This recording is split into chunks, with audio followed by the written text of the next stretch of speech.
There's a strange thing that happens when some people feel sad, lonely, or drained. Instead of resting, talking to someone, or reflecting, they open a shopping app, or walk into a store, or hit add to cart with a speed that almost surprises them. And for a few minutes, sometimes even just a few seconds, they feel lighter, calmer, almost okay. It raises a question few people ever stop to think about. Why does shopping feel good when you're sad? What's happening in the brain that turns buying something, anything, into temporary emotional relief? Because here's the part most people never realize. Shopping doesn't just feel good. It follows the same neurological pattern as comfort food, scrolling social media, and even gambling. And understanding that pattern is the key to understanding yourself. Let's break this open. Imagine someone named Tasha. Rough day at work, argument with a friend, laundry piled up. Her mood feels heavy. She's not hungry, she's not tired, she's just flat. She picks up her phone almost automatically. There's a sale notification, today only. She clicks, not because she needs anything, but because her brain is looking for something, anything to interrupt the emotional discomfort. And here's where neuroscience steps in. According to researchers at Stanford University, the anticipation of buying something triggers a dopamine release before you even own the item.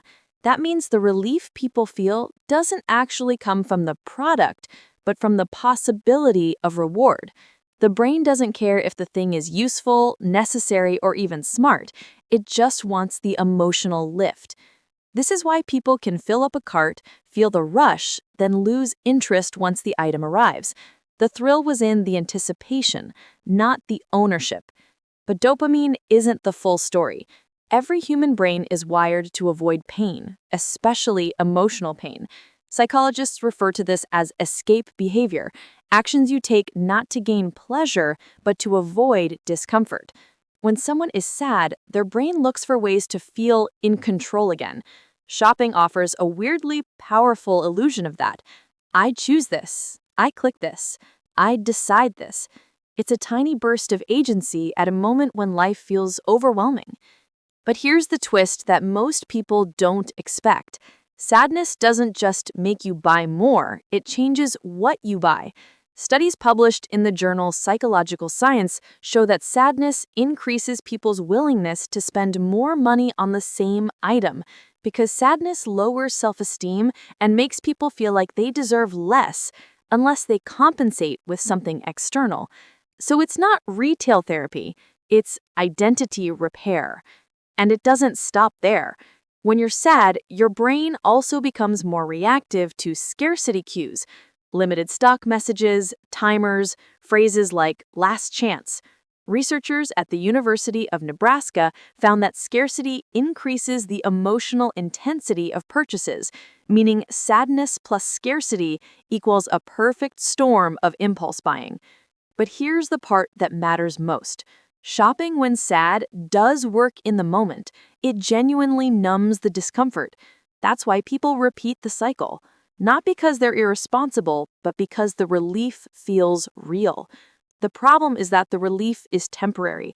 The sadness remains, the guilt grows.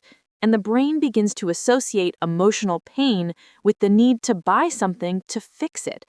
But awareness breaks the loop. The moment you catch yourself reaching for a purchase and ask, what emotion am I trying to escape right now? You interrupt the automatic chain reaction.